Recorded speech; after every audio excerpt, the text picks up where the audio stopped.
میرے محترم اور معزز مسلمان بھائیوں،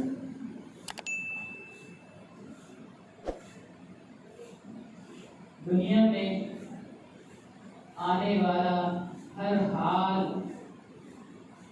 ہر موسم، ہر تبدیلی، اس کے پیچھے اللہ جل جلالہ کا حکم ہوتا ہے۔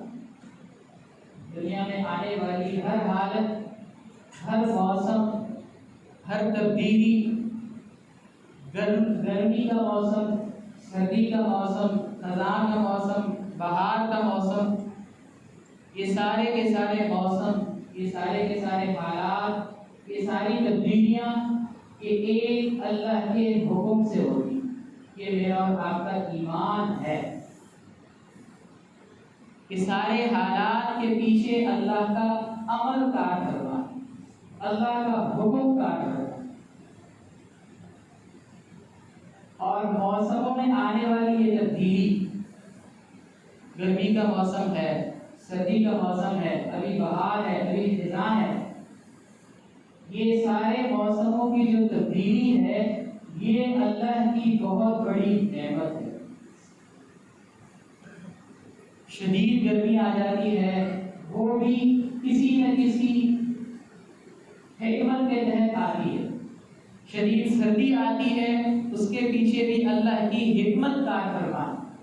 خزاں کا موسم ہے، اس کے پس منظر میں بھی اللہ کی کوئی حکمت پوشیدہ ہے۔ بہار کا موسم ہے، اس میں بھی اللہ کی کوئی حکمت موجود ہے۔ لیکن ہماری طبیعتوں کے موافق، طبیعت کے مطابق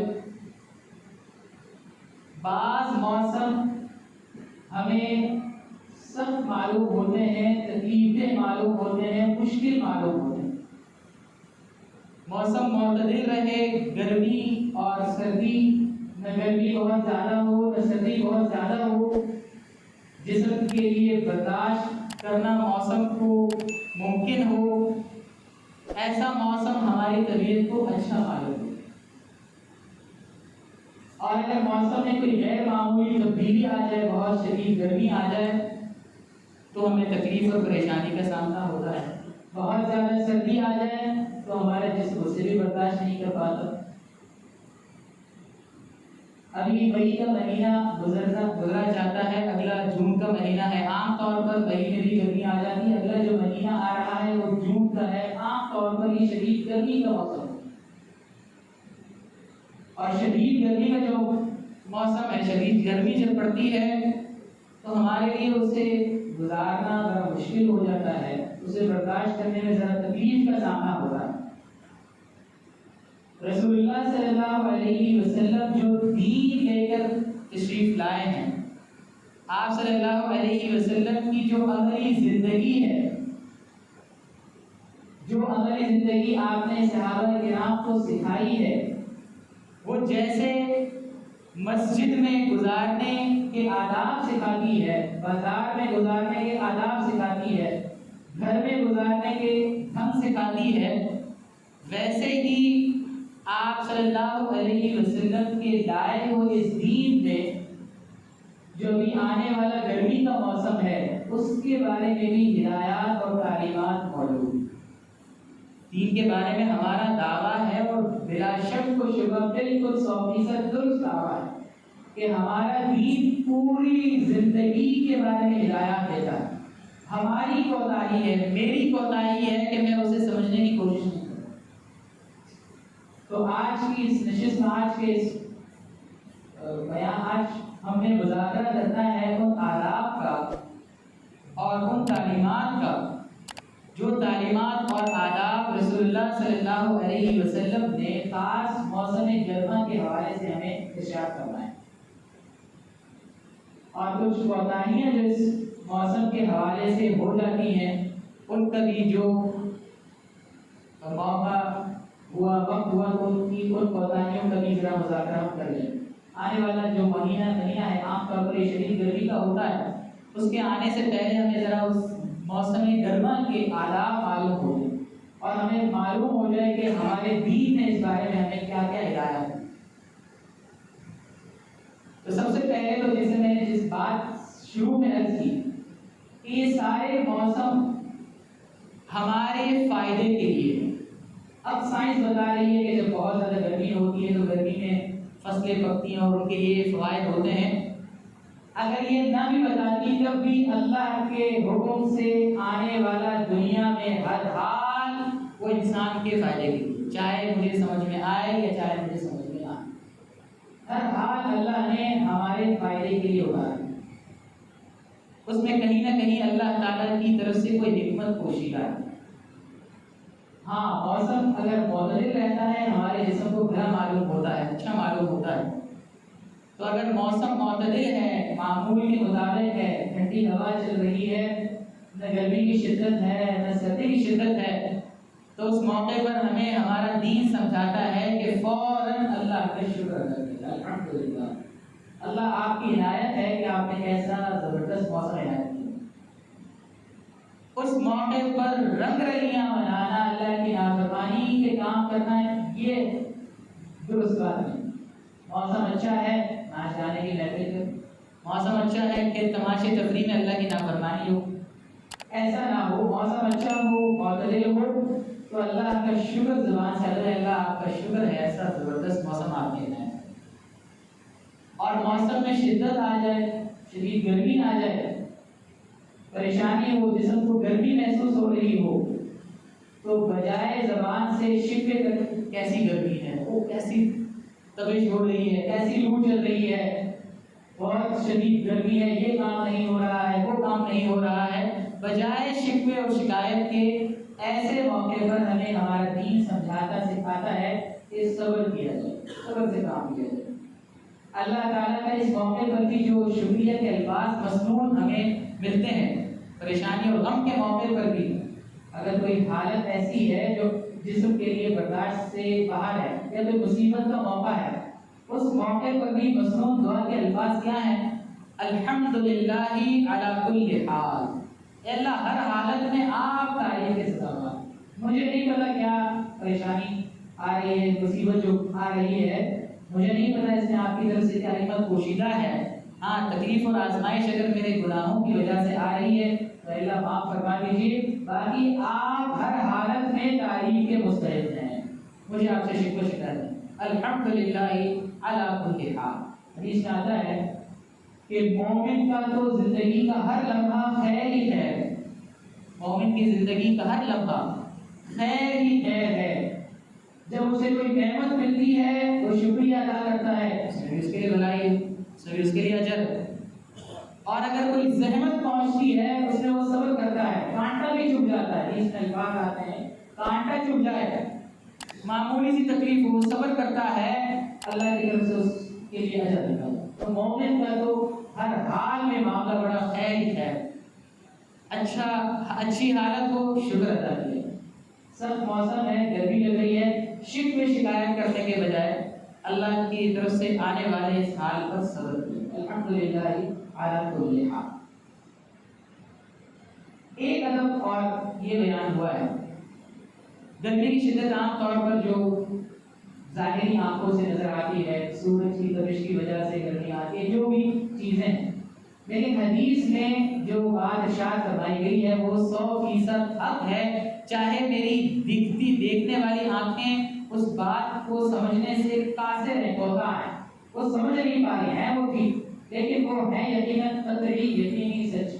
حدیث میں آتا ہے کہ جہنم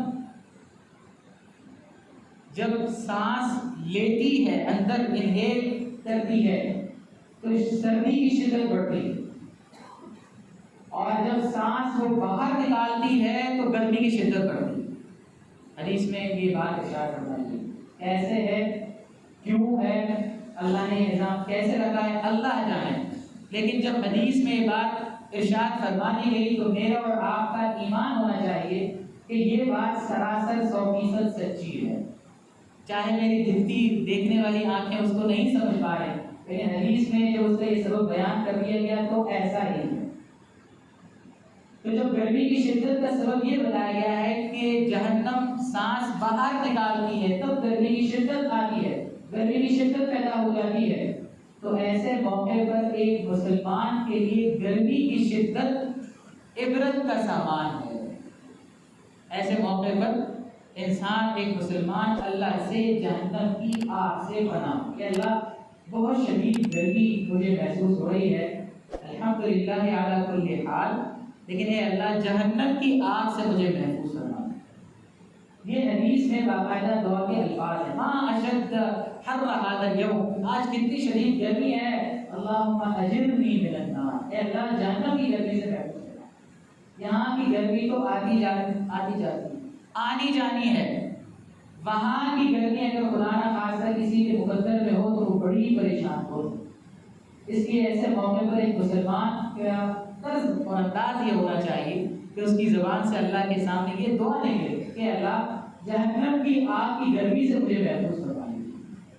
تو جب گرمی کی بہت زیادہ شدت محسوس ہو تو دل میں اللہ تعالیٰ سے جہنم کی آگ کی گرمی سے پناہ مانگیں۔ ایک اور ادب کر دیتا ہوں، ایک اور ادب یہ حدیث میں آتا ہے کہ جو حدیث کے پورے حصے سے کشید کیا گیا ہے، علماء نے لکھا ہے ایک صحابی کو رسول اللہ صلی اللہ علیہ وسلم نے دیکھا کہ وہ گرمی میں دھوپ میں بیٹھے ہوئے ہیں، گرمی کا موسم ہے، تو فرماتے ہیں کہ مجھے رسول اللہ صلی اللہ علیہ وسلم نے دیکھا کہ میں گرمی میں بیٹھا ہوا ہوں، دھوپ لگ رہی ہے، تو مجھے فرمایا کہ سائے میں آ جاؤ، فَإِنَّهُ مُبَارَكٌ، سایہ بابرکت چیز ہے، نعمت ہے اللہ کی، اس سے فائدہ ہوگا۔ تو اس سے علماء نے لکھا ہے کہ ادب معلوم یہ ہوتا ہے کہ بلا وجہ دھوپ میں نکلنے سے، گرمی میں باہر نکلنے سے، دھوپ کی تپش کھانے سے گریز کیے۔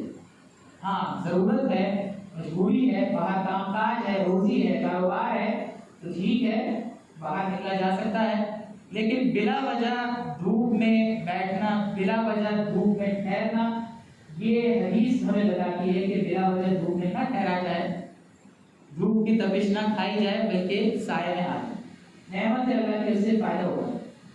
اور ایک اور حدیث میں ادب یہ ارشاد فرمایا گیا، آپ صلی اللہ علیہ وسلم نے فرمایا کہ کسی ایسی جگہ نہ بیٹھو کہ جہاں دھوپ اور سایہ بیک وقت جسم کو لگ رہا ہو، دھوپ اور سایہ بیک وقت جسم کو لگ رہا ہو، ایسی جگہ نہ بیٹھو۔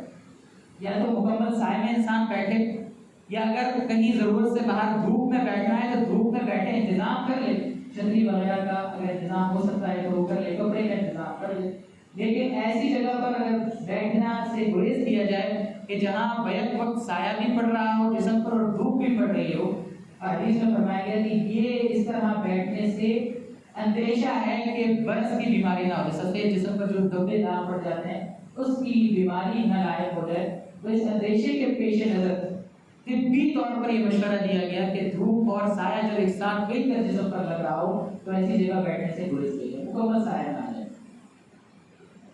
ایک اور حدیث میں آپ سے فرمایا کہ اتقوا الملاعن، ابھی اس حدیث میں تو فرمایا کہ سائے میں جا کر بیٹھو، دوسری حدیث میں فرمایا کہ 3 ایسے کاموں سے بچو جن کاموں کی وجہ سے انسان لوگوں کی لعن طعن کا مستحق ٹھہرتا ہے۔ وہ کیا ہے؟ سایہ دار جگہ پر، لوگوں کے گزرنے کی جگہوں پر، اور تیسری مسافروں کے پڑاؤ کی جگہ پر۔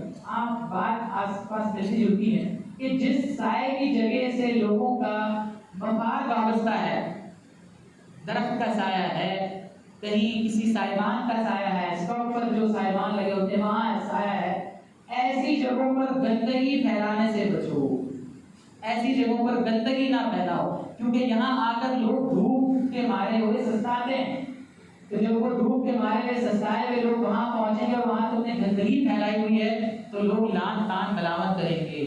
ایسے لعن طعن ملامت سے اپنے آپ کو بچاؤ اور سایہ دار جگہوں کو گندا نہ کرو۔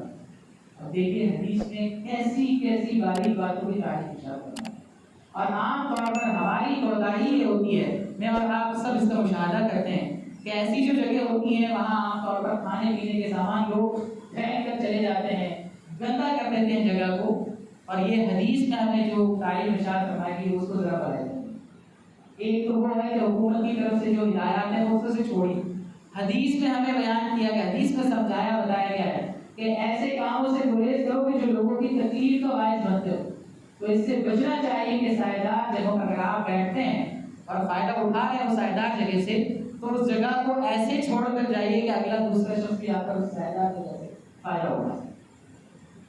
ایک اور ادب حدیث میں ارشاد فرمایا گیا کہ آپ صلی اللہ علیہ وسلم کے عمل سے ہمیں معلوم ہوتا ہے کہ آپ صلی اللہ علیہ وسلم نے دھوپ سے بچنے کے لیے کپڑے کا استعمال کیا ہے۔ تو کپڑے کا استعمال دھوپ سے بچنے کے لیے چھتری چھاتا استعمال کیا جاتا ہے، کپڑے استعمال کیا جاتا ہے، گیلا کپڑا سر پر رکھا جاتا ہے۔ تو جو عام طور پر استعمال کرتے ہیں وہ اپنی نیت میں یہ بات شامل کر لیں کہ میں یہ اس وجہ سے کر رہا ہوں کہ رسول اللہ صلی اللہ علیہ وسلم نے ایسا کیا ہے۔ تو ہم خرما و ہم ثواب، ثواب کا ثواب ہے اور گرمی سے بچاؤ کا بچاؤ ہے۔ اور جو اس طرح نہیں کرتے وہ اس حدیث میں تعلیم یہ ہے کہ دھوپ سے بچاؤ کے لیے کوئی چیز استعمال کر لیں، کپڑا استعمال کر لیں یا چھتری استعمال کر لیں۔ ایک ادب آپ یہ کر دیں کہ عام طور پر گرمیوں میں راتیں چھوٹی ہو جاتی ہیں، آرام کا وقت کم میسر آتا ہے، فجر کی نماز پہلے ہو جاتی ہے 4:30، 4:40، 4:35، 4:25، 4:15، یہ آج کل ہمارے ہاں نماز فجر کی جماعت کا وقت۔ آرام کے کم ہونے کی وجہ سے گرمیوں کے زمانے میں فجر میں بہت کوتاہی ہو جاتی ہے، فجر میں نمازیوں کی صفیں کم ہو جاتی ہیں، یا گھر میں بھی نماز میں کوتاہی ہو جاتی ہے فجر۔ تو اس بات کا اہتمام کیا جائے کہ گرمیوں کی وجہ سے جو اوقات کی کمی ہوگی اس کو مینیج کر لیا جائے، کھانا مغرب کے بعد کھا لیا جائے اور عشاء پڑھتے ہی آرام کر لیا جائے، یا اگر عشاء کے بعد کسی مصروفیت ہے، کوئی مشغولیت ہے، ضروری مشغولیت ہے، اس کے بغیر چارہ نہیں ہے، تو اس مشغول ہو کر کوشش یہ کی جائے کہ فجر کو ضائع نہ کرے۔ ہاں، فجر کی نماز پڑھ لی جائے، اشراق کو تھوڑا جانے کی اگر ممکن ہو جا لیا جائے، اور اس کے بعد آرام کر کے اپنے آرام کا جو ضرورت ہے اس کو پوری کر لی جائے۔ فجر کی نماز چھوڑنے سے بچا جائے۔ حدیث میں آتا ہے کہ اگر لوگوں کو پتہ چل جائے کہ فجر کی نماز میں اجر کیا ہے، اگر لوگوں کو معلوم ہو جائے کہ فجر کی نماز جماعت سے پڑھنے کا اجر کیا ہے، تو لوگ گھٹنوں کے بل گھسیٹتے ہوئے بھی مسجد میں جائیں، گھٹنے کے بل گھسیٹتے ہوئے بھی، گھسٹتے ہوئے بھی کسی بھی طرح مسجد میں پہنچیں گے کہ فجر کی نماز آیا۔ اور ایک اور حدیث میں آتا ہے کہ فجر کی نماز اور عشاء کی نماز منافقین پر بہت بھاری ہوتی ہے۔ فجر کی نماز اور عشاء کی نماز منافقین پر بہت بھاری ہوتی ہے۔ کوشش یہ کر لی جائے کہ آرام کو اپنے آگے پیچھے کر کے فجر کی جماعت کو نہ چھوڑا جائے، فجر کے مبارک وقت کو ضائع نہ کیا جائے۔ اللہ تعالیٰ ہمیں دین کو سمجھنے کی توفیق عطا فرمائے اور دین کے بنیاد کو سمجھ کر اور آپ صلی اللہ علیہ وسلم کی پوری زندگی کو سمجھ کر پوری زندگی رسول اللہ صلی اللہ علیہ وسلم کی سنتوں کے مطابق گزارنے والا بنائے۔